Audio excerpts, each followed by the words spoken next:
Hello Dialogers, welcome back to Berdialog Podcast. Bersenda gurau dalam menuju ketidaktahuan.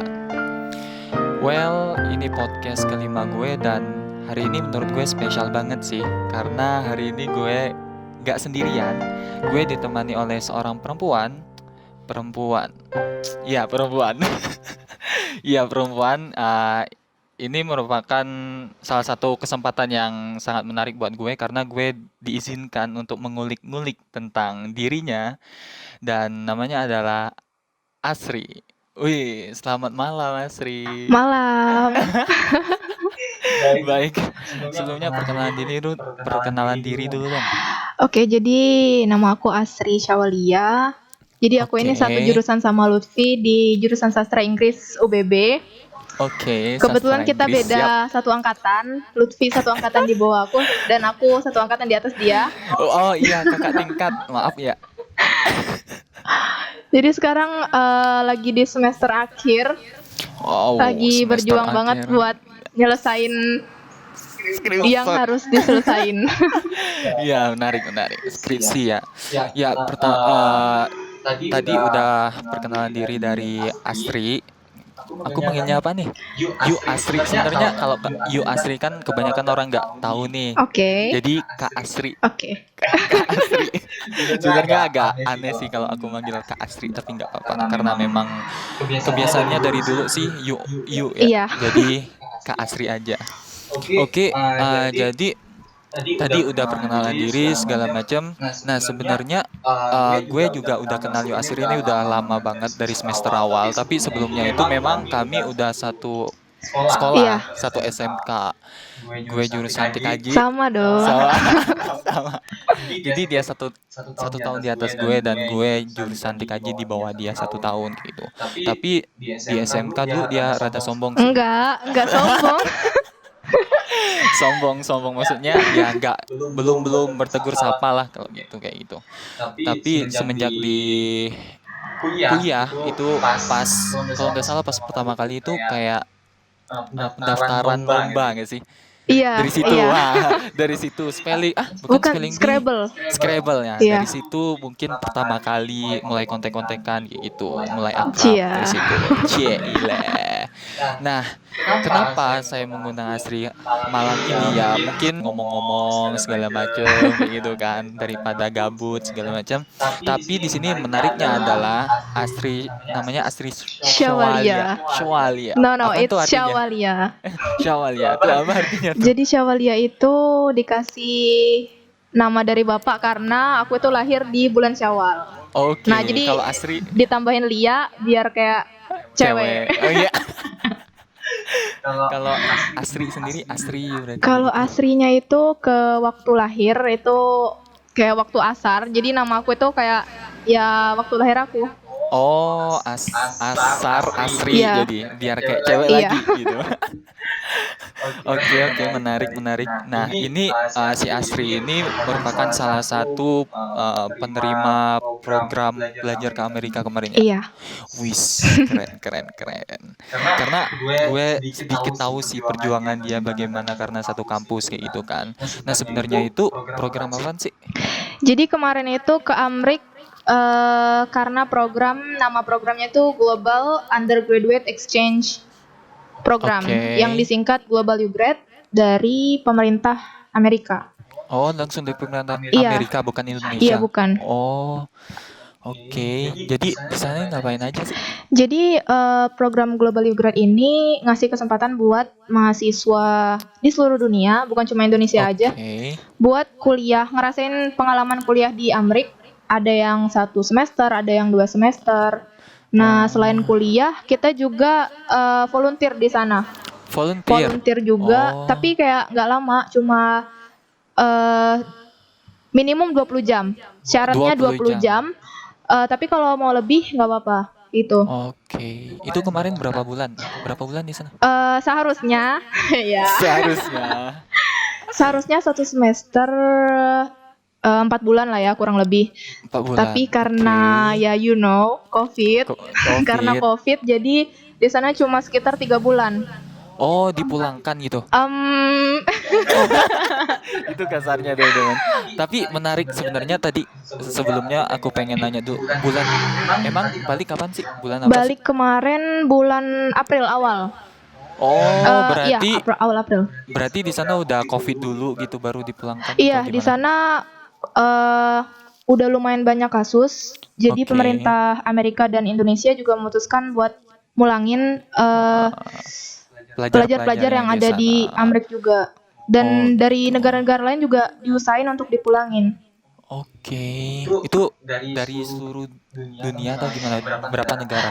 Tergantung negaranya. Ada negara yang kemarin masih tutup border, jadi mereka nggak bisa pulang. Oke. Jadi mereka harus stay di US sampai border mereka buka. Kebetulan waktu April kemarin Indonesia masih buka bordernya, jadi masih bisa pulang. Oke, karena memang pas di sini juga akhir Maret ya kalau Iya. nggak salah kasus COVID. Jadi mungkin itu sedikit ada peregangan kayak gitu untuk balik ke Indonesia. Nah, terkadang kan kebanyakan nih generasi-generasi milenialnya cuman melihat dari oke pencapaiannya oke ke Amerika segala macam, lihat foto-foto yang di sana segala Iya. macam. Tapi mereka tidak mengetahui sih sebenarnya proses dari itu sendiri kayak gitu. Nah, sebenarnya dari Astri sendiri proses apa sih yang pernah dilakuin kayak gitu? Proses untuk mencapai ini gimana? Jadi generasi milenial kita ini nggak semerta-merta melihat hasilnya aja, tapi ngelihat prosesnya juga gitu. Gimana tuh? Jadi to be honest untuk bisa berhasil pergi ke sana, aku udah mulai usaha itu dari akhir 2017. Wow, belajar terus tuh. Iya, jadi waktu tahun 2017 akhir itu aku udah pernah apply program ini. Terus Oke. keterima di seleksi berkas, terus aku ikut wawancara dan aku gagal di wawancara nih Wawancaranya di mana di tuh? Jakarta. Oke, Tapi terus? untuk yang tahun depan di akhir 2018 aku apply lagi program yang Oke, sama.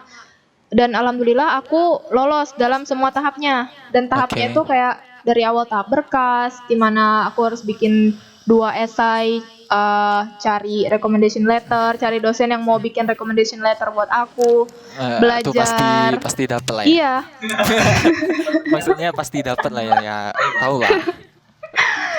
terus belajar TOEFL ITP sama ya gitu kalau seleksi berkas kalau secara umum gitu. Terus abis seleksi berkas harus wawancara lagi di Jakarta. Di Wow. Jakarta wawancaranya itu sama orang Indonesia sama orang Amerika juga. Oke. Abis wawancara masih deg-degan nih, masih jauh buat bisa diterima. Abis wawancara Oh. itu aku harus ikut tes TOEFL lagi, tapi TOEFL IBT yang Oh, yang beda ya, rada susah gitu. iya, kalau TOEFL ITP itu kan kita kayak pilihan ganda dan kayak Ah, cuma sebentar dan soalnya dikit. iya. Kalau IBT itu aku duduk di depan komputer kurang lebih 4 jam setengah Oke. untuk ngerjain ya soal-soal TOEFL IBT yang ada speakingnya, listeningnya, Oh, yang berarti nggak pakai IELTS ya? enggak. Kalau Nggak. Amrik biasanya dia IBT. IBT. Kalau Inggris biasanya ya Iya, IELTS IELTS. segala macam. Oke. Tapi ya kalau proses belajarnya sendiri tuh gimana sih? Proses belajarnya oke, tadi kan dibilang dari tahun 2017 gitu. Nah, itu menurutku sih ya lama juga Iya, persiapannya. lama. Oke, mungkin ada gagal, ada jatuhnya juga. Ada nggak sih sebenarnya kayak rasa bosan gitu pas belajar kayak gitu? Rasa bosen pas belajar itu ada. Cuman yang bikin masih tetap mau usaha itu adalah kemarin 2018 akhir itu tahun terakhir aku buat apply program ini. Oke. Jadi kalau misalnya aku nggak kasih yang maksimal di tahun itu, aku nggak akan bisa lagi apply karena aku udah semester 5 kan. Oh, berarti batasnya semester 5 Iya, gitu. bisa sih kalau Oke. mau daftar semester 7, cuman kayak mereka lebih prefer mahasiswa Oh, semester 3 sama 5. Terus oke. selain TOEFL juga aku masih harus usaha lagi. Oke. Yang paling drama itu waktu usaha cari vaksin. Oke, Cari vaksin. vaksin, jadi kayak di Bangka itu susah banget buat dapetin vaksin. Vaksin apa tuh? Kemarin tuh vaksin MMR yang Oke. nggak ada di sini. Untuk vaksin yang lainnya itu ada. Jadi muter-muter keliling waktu itu masih bulan Ramadan. Jadi kayak sambil puasa, yang Oke. tangan udah banyak disuntik sama vaksin lain. terus tiap hari bolak-balik rumah sakit buat cari vaksin dan nggak ada. Jadi aku harus pergi ke Palembang buat vaksin sendirian. Oh my God, sampai ke Palembang. Terus, Menarik. Iya itu. Terus masih ada lagi wawancara visa, yang mana kalau visa kita nggak di approve sama dubes pihak sana. kedubes Ameriknya, kita nggak bisa berangkat juga. Wow, itu panjang banget prosesnya. Tapi sebenarnya aku juga sedikit tahu sih tentang proses di mana kayak karena aku satu kampus sama si Asri nih.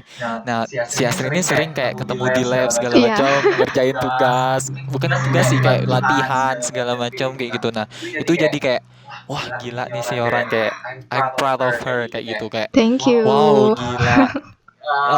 Pencapaiannya tuh kayak memang ada prosesnya gitu, jadi nggak semerta-merta kita melihat hasilnya aja kayak gitu. Nah, ketika memang seandainya udah sampai di sana nih, what's your feeling? Aku pertama kali yang feelingnya berasa banget itu pas nyampe Boston. Jadi di Boston itu pertama kali aku nyentuh salju. nyentuh tanah Amrik. Jadi kayak dan di situ di bandaranya tuh ada apa tuh bendera Amrik yang gede banget. Dan ketika ngeliat itu, oh my God, akhirnya aku sampai di sini. Nangis ya? Terus aku masih perlu terbang 1 kali lagi buat ke state aku di Vermont. State yang aku tinggal itu di Vermont. Iya. Dan pas sampai di Vermont itu aku amazed banget. Dan di saat itu aku ngelihat jalanannya kayak perbukitan yang dipenuhi salju, dan itu tuh rasanya pas snow ya? Iya, pas snow. winter. Waktu itu winter. Oh, winter. Jadi itu sih pas pertama sampai kayak terharu juga. Waduh, tuh ya karena usaha tidak mengkhianati hasil lah ya. Karena memang seandainya tadi dari mendengar proses, terus dari segi belajarnya juga, terus tadi ya kerja kerasnya juga ya terbayarkan lah dengan semua itu. Tapi kalau masalah biayanya sendiri itu memang full dari mereka atau gimana tuh? Atau kita ngeluarin gitu? Kalau biayanya sebenarnya full, cuman kalau yang bagian medical check up sama vaksin itu kita bayar sendiri. Jadi kayak vaksin lumayan mahal, kayak ada yang 400, ada yang 600. Wow. Kayak tapi kemarin alhamdulillahnya coba buat bikin proposal ke kampus. Terus alhamdulillah disupport sama kampus. Makasih UBB. Itu langsung ke pihak rektorat atau jurusan tuh? Aku ke jurusan dulu. Jadi kalau misalnya aku ke rektorat mungkin nggak ada yang bawa kan, nggak ada yang nitip. Benar. Orang dalam is the best. Ya sih, menarik. Tapi setelah sampai di sana tuh kayak ada nggak sih the difference between Indonesian education with America education kayak gitu? Ada nggak sih perbedaan apa sih yang dirasain kayak gitu? Perbedaannya jauh banget ya. Jauh banget. Tapi aku nggak bisa mengeneralisir karena di Indonesia pun aku cuma pernah kuliah di Bangka. Aku belum pernah mengenyam pendidikan di tempat lain yang kayak rankingnya tinggi, kayak misalnya di UI atau UGM, ITB dan lainnya.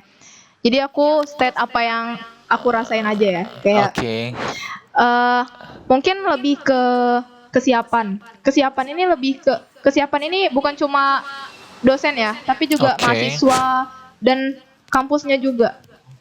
Kampus. Kalau dari sisi mahasiswanya, kayak kita tuh sebelum kuliah, misalnya mau ada pertemuan selanjutnya, kita tuh udah punya kayak dosennya tuh udah nyuruh kita nanti baca bab ini ya. Nanti kalian kerjain tugas ini ya. Nanti kalau udah itu baru di pertemuan selanjutnya kita bahas. Jadi kayak discussion gitu ya. Prepare, nanti di minggu depannya kita discussion. Benar banget. Jadi kayak kalau misalnya kita nggak prepare, kita nggak baca, kita nggak ngerjain tugas, ya nanti kalau di kelas kita kelebakan banget. Kita nggak ngerti apa yang diomongin di kelas. Sementara teman-teman sama dosen lagi sibuk bahas, kita mikir mereka ngomong apa sih kayak gitu.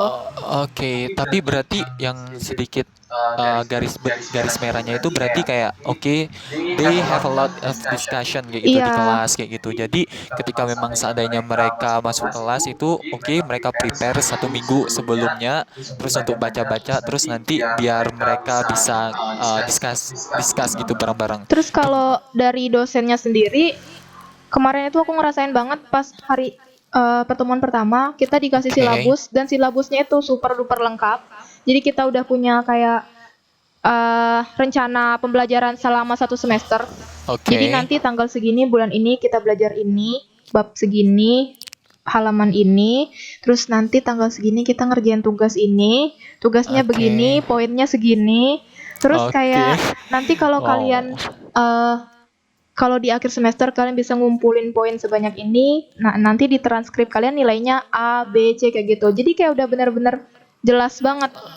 Dan Oke. dia kayak ngasih, jadi kita punya textbook yang benar-benar fix, kayak kita punya mungkin dua atau satu atau dua textbook per makul, dan Oke. kita harus beli buku itu. Atau kalau misalnya kita nggak mau beli atau benar-benar nggak ada uang, kita bisa kayak pinjem di perpus Oh, atau minjem di ngerental perpus. Oke. ngerental Ah, ngerental. iya, ada Oh rental my god. buku, kayak kita bisa rental, dan itu 1 semester dan nanti kita balikin lagi, atau beli buku bekas. Jadi aku kemarin beli buku bekas karena emang Ya, ya oke berusaha lah. untuk Yuk. ya gitulah. Hebat lah. Perantauan kan segala macam paham-paham Terus sih.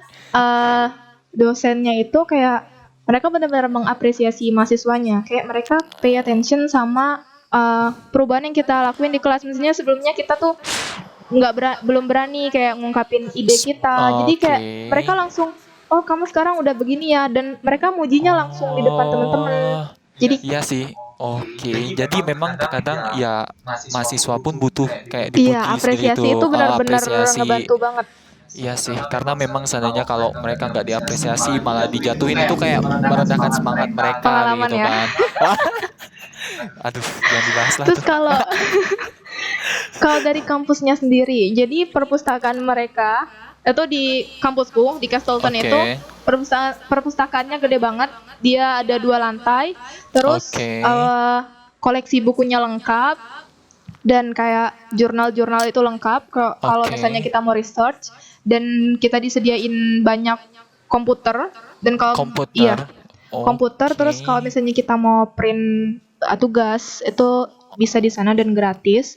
Oh, Dan terus mereka juga punya fasilitas apa tuh lupa namanya, academic center kalau nggak salah. Nah di academic center itu kalau misalnya kita oke. punya kesulitan dibikin tugas atau misalnya writing, kita bisa konsultasi sama senior di situ yang Oh, buka jasa untuk itu, dan itu gratis. oke. Berarti kayak if you talking about the facilities kayak itu tuh bener-bener lengkap kayak gitu ya. Iya, lengkap banget. Waduh, Dan perpusnya itu tutup jam setengah dua menarik. belas malam. Wow, Jadi aku menarik. sering pulang dari perpus itu setengah 12 malam. Dan Oke. itu bukan hal yang aneh untuk di sana, kayak Iya, kita masih bisa bener nemu sih. banyak mahasiswa yang Mahasiswa. masih ngerjain tugas sampai tengah malam Ah, kayak gitu. kemarin kan aku juga sempat lihat di Maudi Ayunda juga kan, karena di situ juga ada kampus yang memang kayak bukain perpus 24 jam kayak gitu. Iya, Nah, tuh parah gila sih. Kalau di sini kan memang belum ada yang kayak iya gitu mungkin kan. beberapa tahun lagi mungkin ya. Berat, semoga. Nah, tadi oke menarik tadi membahas tentang edukasi. Tentunya banyak perbedaan-perbedaannya pasti karena memang Oh iya, seandainya Indonesia sama satu Amerika lagi juga aku beda. lupa. Sama aku ingat dulu aku pernah ambil mata kuliah 3 SKS di sini di UBB. Eh, Oke. itu kalau nggak salah kita kalau 3 SKS satu pertemuan aja kan. Kayak Iya, lama iya banget kan. lama lama Sedangkan di kalau di waktunya. sana 3 SKS itu dibagi jadi 2 sampai 3 pertemuan. Jadi Wow. iya, jadi 1 minggu itu kita bisa belajar satu makul 3 kali. Jadi Oke, di berarti kelasnya nggak lama. berarti perbedaannya itu oke kalau masalah di sini kan di Indonesia 3 SKS berarti waktunya yang panjang. Tapi Iya, kalau di Amerika berarti makulnya ada beberapa pertemuan jadi kayak nggak gitu. bosen Jadi nggak bosan karena dan memang bebannya tuh nambah. iya, exactly. Karena memang seandainya kayak oke dapat 3 SKS nih atau kadang kan ada orang yang 4 SKS segala Iya, macam. Jadi di dalam kelas itu mungkin berapa jenuh jam kayak gitu. gitu jenuh segala macam tuh sih yang kurang efektif dan mungkin mereka udah mengerti akan hal itu kayak gitu. Tapi Sasing pernah sih apply itu. Aku pernah ngambil mata kuliah 4 SKS di Sasing, dan dia tuh dibagi 2 hari, kayak 2 SKS per hari. Nah kurang lebih gitu. Oke. Jadi kayak satu hari tuh nggak bosen. Jadi 3 SKS 2 SKS juga udah. Oke, itu tuh kayak gitu language Iya, kompetensi gak sih? language Iya. kompetensi. Nah, itu sih yang memang seandainya applied yang kayak di Amerika Iya. sendiri itu. Tapi sebenarnya itu kayak kan sering dengar nih kayak di luar sana itu kalau di kampus luar itu kayak mereka setiap minggu ada paper. Nah, gimana kalau Astri sendiri pengalaman? Apakah setiap minggu itu membuat paper kayak gitu segala macam? Kalau tiap minggu mungkin enggak. Jadi ada tugas-tugas tertentu yang dia punya poin gede kayak 30 Oke. poin. Itu biasanya paper. Kebetulan aku kemarin paper itu di apa tuh namanya? Jadi kita dikasih video. Aku tuh ngambil makul comparative government. Aku dikasih video tentang sistem pemerintahan suatu negara dan aku analisis itu, aku kasih pendapat aku kurang lebih gitu. Cuman Oke. nggak setiap minggu kalau aku nggak setiap Oke. minggu. Cuman beban tugas itu setiap hari emang Oke, memang di-push gitu ya? Memang di-push, emang push banget. dibentuk-bentuk kayak gitu. Akhirnya Jadi oke. dia tuh bebannya lebih besar di tugas daripada di ujiannya. Oke, iya sih. Karena memang kayak ya kadang orang yang di luar negeri juga kan oke biar mereka harus membuat paper nih segala macam. Jadi mereka harus baca segala macam. Bener Nah, banget. itu sih yang paling wow, mantep di sana Sampai kayak gitu. kayak jadi kalau tidur jam 2 atau setengah 3 pagi itu kayak udah biasa karena ngerjain itu. Oke. Ngerjain paper segala Iya, macam kayak ngerjain tugasnya. tugas segala macam. Dan Oke. apalagi yang bikin susah itu karena bahasanya juga. Bahasannya Iya, oke, berat. enggak, maksudnya bahasanya kayak bahasa Oh, Inggris. Itu kan oke. nambah beban. Kita belajar sistem pemerintahan nih. Kita nggak Oke. ngerti nih sistem pemerintahan gimana. Oh, iya iya. Diajarin pakai bahasa Inggris.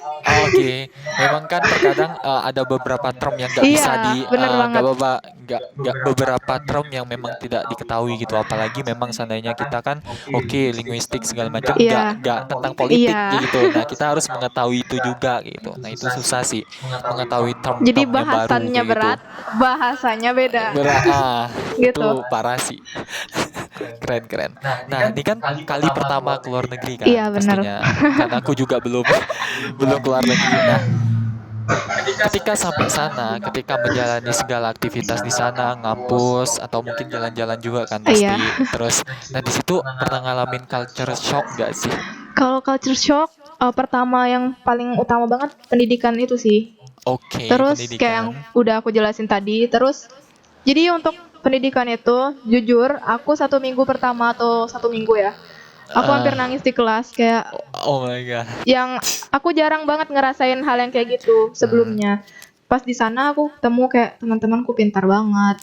Kayak Of course. kalau discuss jawaban mereka kritikal dan kadang aku nggak ngerti mereka ngomong apa dan aku berusaha keras buat itu dan aku pernah waktu itu belum beli buku karena udah beli buku cuman belum Oke. nyampe lama dan mereka udah discuss buku itu dan aku panik banget ini mereka ngomong apa kayak gitu. Oke. Terus mungkin selain pendidikan ke Sosial. cuaca Oh, cuaca the most banget important thing cuaca. karena aku kemarin kan tinggal di Vermont. Vermont Oke. itu di bagian atas kanan. Kalau misalnya dilihat di peta, aku nggak terlalu bisa Oke. arah mata angin ya. Jadi Pokoknya atas kanan ya. atas kanan. Jadi dia gitu. tuh deket sama Kanada. Oke. In which Kanada. kayak itu tuh dingin banget dan winter kita lebih lama. Jadi aku punya Oke. temen di negara bagian yang di tengah-tengah peta. Mereka Oke. udah spring dan aku masih salju di sana. Itu dingin, jadi kayak malam-malam sambil ngerjain tugas, astaga dingin banget. Terus sampai kayak yang awal-awal bibir itu kayak berdarah. Karena kayak dia tuh bukan pecah lagi kayak udah berdarah. Terus kayak hidung itu sering kayak berdarah juga. Mimisan Enggak atau gimana? mimisan juga kayak misalnya aku lagi enggak separah mimisan sih, cuma kayak dikit aja. Dan oke. itu Karena terlalu dingin iya tadi. terlalu dingin dan ya kita tahu lah kayak di Indonesia itu jauh beda banget. Oke. Perbedaannya itu jauh banget. Terus Hmm. bahasa. Mungkin kita mikir kalau udah kuliah di jurusan bahasa Inggris, Oke. nanti bisalah ngobrol sama bule. Speak Padahal English. secara praktisnya ketika kita benar-benar ngobrol sama mereka, dengar mereka ngomong di lingkungan mereka ya, bukan mereka di sini. Itu sering banget kayak ini mereka ngomong apa, kayak kita nggak tahu. Yes, Aku kadang nanya sampai aku tuh aku izin sama dosenku waktu awal-awal kelas, aku boleh nggak buka Google Translate selama perkuliahan. Jadi kalau misalnya aku nggak ngerti, aku bisa langsung cek, dan mereka welcome banget. Kayak kadang mereka nanya, Asri ngerti nggak ini maksudnya apa, kayak gitu. Dan welcome kalau misalnya aku nanya-nanya apa gitu. Itu kayak wow. Kalau sosialnya sendiri gimana tuh? Ada pengalaman gak sih kayak culture shock?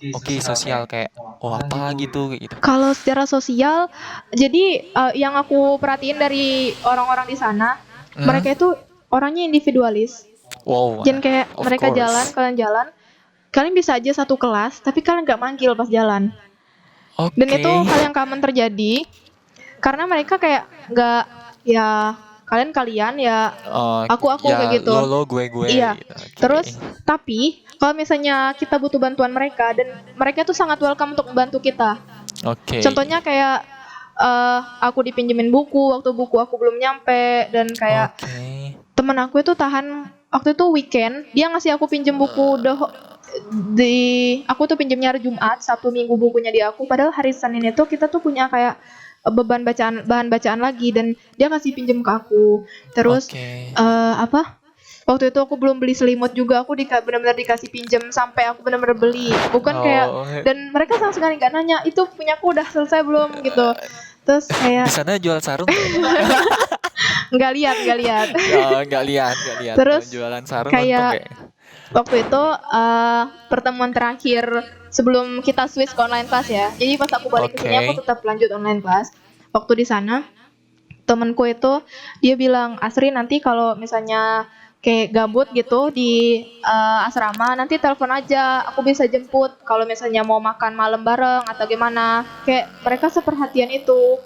Dan kayak mereka ya kita sebagai international student yang kayak nggak punya keluarga di sana, kayak ngerasa beda, ngerasa kayak mereka ternyata welcome juga, humble, kayak respect kayak gitu kepada orang yang datang kayak gitu kan. Terus kayak memang seandainya kayak di international student juga kan pastilah mereka dari beberapa negara juga kayak ini harus dirangkul nih segala macam. Mungkin kayak pemikiran kayak gitu sih yang melekat di mereka. Bener banget.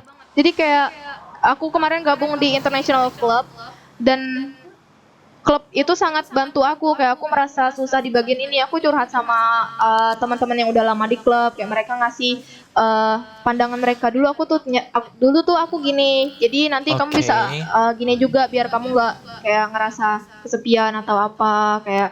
Terus kayak kita juga kita punya banyak plan jalan-jalan, plan aktivitas di international club itu, biar kayak kita bingung nih mau jalan tapi gimana ya. Nah mereka sediain kita fasilitas kayak dipinjemin mobil kampus gitu buat jalan-jalan loh, cuma buat jalan-jalan. Kayak nggak ada beban kayak kamu jalan-jalan terus kamu harus bikin bikin apa gitu, bikin nah jadi cuma jalan-jalan aja, jadi mereka fasilitasin. Itu menarik teman-teman, karena ya tadi belajar di Amerika itu kayak gitu suasananya ya, nuansanya itu beda banget dengan Indonesia. Tapi di sini kita ambil positifnya aja, mungkin dari beberapa poin yang disampaikan oleh Kak Asri tadi bisa kita terapkan di sini, yang positifnya aja, yang negatifnya mungkin dibuang. Tapi kayaknya nggak ada yang negatif tadi ya. Mungkin yang tadi yang individualis sih. Individualis mungkin, mungkin. Karena memang agak kontradiksi dengan budaya kita juga kayak gitu, karena ya budaya apalagi terkhususnya Bangka Belitung juga kayak renyah, terus kayak gitu. Iya sih, kan Indonesia kan negara yang lumayan friendly ke orang asing gitu. Segala macam. Terus nih tadi sempat berbicara masalah belajar belajar di Amerika segala macam. Nah, ini pertanyaan yang lebih general sih, gitu kan. Menurut seorang Kak Asri, Kak Asri, what do you think about dream itself? Apa sih mimpi itu? Mimpi ya? Menurut perspektif Kak Asri. Menurut aku kaitin ke mimpi yang Amrik ini aja ya, biar lebih berhubungan. Jadi menurut aku mimpi itu adalah sesuatu yang benar-benar kamu impi-impikan untuk tercapai, dan kayak hidup kalian itu kayak kurang ketika hal itu tuh belum kalian capai. Jadi kayak Oke. halu, tapi halunya tuh harus dicapai nih. Harus. Jadi kayak Oke. sebenarnya untuk ke Amerika sendiri itu awalnya simple banget, gara-gara dulu tuh sering kayak nonton film yang latarnya Amerika. Dulu kan sering Oke. banget box office tayang di TV. Hollywood Iya. banget. Terus atau kayak nonton Home Alone ya. Oh, Terus Holland. kayak penasaran gimana sih Kehidupan di Amerika sana. yang sesungguhnya, Oke. apakah sebagus yang orang bilang? Terus gimana sih apa sih suasana jalanan di Amerika kalau malam, Ah, serame apa gitu. wah, Sesederhana vibes-nya, itu aduh, sebenarnya. waduh, vibes-nya pasti beda ya. Mungkin kayak, oke nih suasana Amrik, jalan kayak gitu. Waduh, mantep sih. Dan alhamdulillah tercapai ngelihat itu. Berarti tadi mimpi adalah sesuatu hal yang harus dicapai. Ketika memang seandainya belum tercapai, Kayak ada yang kurang, itu ada yang ada kurang yang gitu. ganjel. Wow, Asri 2020. Oke, ya menarik jawabannya tentang dream itu sendiri. So, what is your next goal? Next goal yang ada di depan dulu ya. Yang ada di Oke, depan mau yang wisuda. depan. Please Oke, mau wisuda wisuda. tahun ini. Wisuda. Oke, selepas wisuda apakah bakal lanjut atau gimana tuh? Selepas wisuda nanti bakal set goals lagi. Mungkin kalau misalnya dapat kerja, mau kerja dulu. Oke. Terus atau kalau misalnya belum dapat kerja mau coba apply S2 lagi. Tapi usahain buat cari kerja dulu. Jadi kayak kalau mau apply S2 juga udah punya modal kan. Mau Oke. apply juga kayak mau tes IELTS itu segala butuh ya. Oh, yeah, I know. Cuan, Iya. cuan. Tapi berarti rencananya kalau misalnya IELTS berarti di Inggris dong? Pengen di luar negeri Enggak juga? juga, kayak mungkin ada atau TOEFL IBT juga harganya, Oh iya ya, maksudnya 2 jutaan nggak istilahnya sih? kayak gitu. 2 jutaan nggak sih kalau tesnya itu? Hampir 3 juta kalau nggak salah. Wow, Kalau nggak salah ya. 3 jutaan. Kalau nggak salah. Oke, pesan atau kata-kata untuk teman-teman generasi milenial nih, Wah, karena kan ibaratnya oke Astri udah sampai pencapaian ini dan merasakan setiap proses-proses yang untuk meraih pencapaiannya ke Amerika segala macam. Nah, untuk milenial sendiri ada nggak sih pesan-pesan dari Astri kayak gitu? Yang oke yang kalian berat gini-gini nih, pokoknya. berat nih.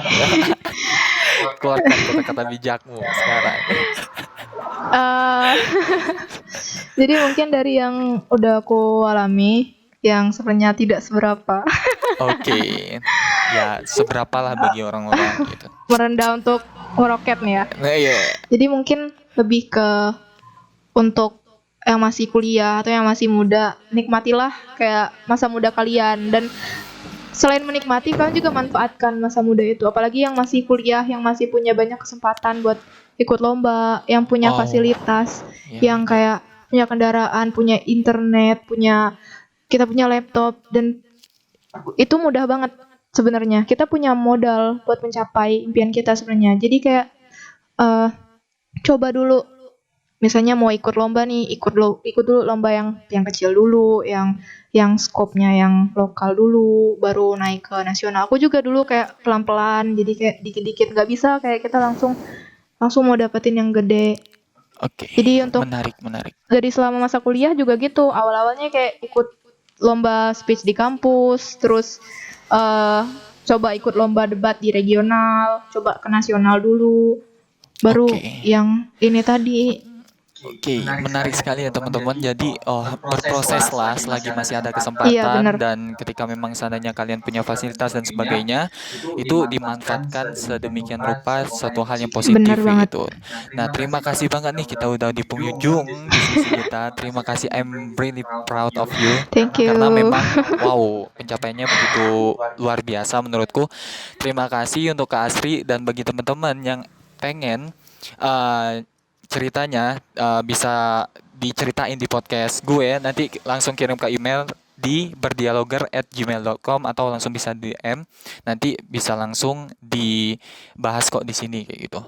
Terima kasih, semoga ada makna dan mengembalikan senyummu yang pergi. Terima kasih.